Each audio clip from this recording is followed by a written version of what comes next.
we are all victims of martial law. The martial law of Mr. Marcos was very good. It was intended really, as far as I can concern, I know. We cannot succeed without the support of the people. We cannot succeed without the support of our people. I'm happy to see that the reaction throughout the country is favorable. I have received hundreds and hundreds of telegrams from all corners of the Philippines congratulating you and incidentally me for the proclamation of martial law, for the sudden cessation of anarchy and of criminality throughout the land, and of the re-establishment of an atmosphere of brotherhood amongst Filipinos. Now everybody seems concerned about his neighbor.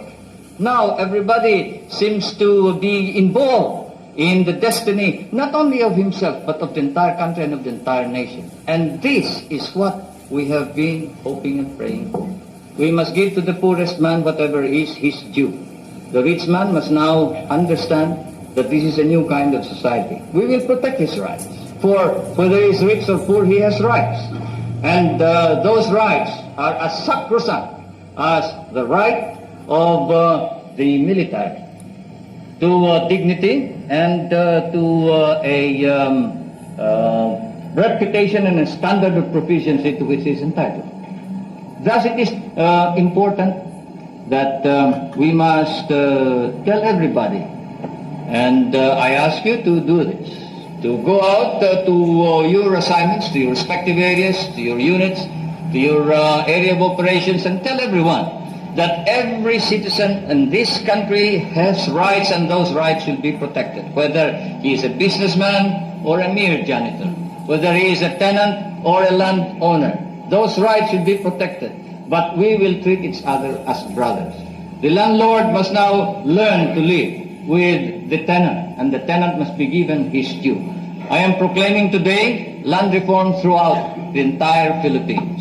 We must allow the tenant to now acquire ownership ultimately of his land, but he must engage in cooperative effort. We cannot just keep on subdividing land. We must cooperate. We must now establish cooperatives of production, cooperatives in irrigation, cooperatives in rural electricity, cooperatives in consumption, cooperatives in everything that we do, because we are a small nation and most of our people are small people. At the same time, we will protect business. We will protect investment, but not to the extent that business and investment will dominate the entire scene, dominate the Philippines, and that they shall dictate and rule the country. No.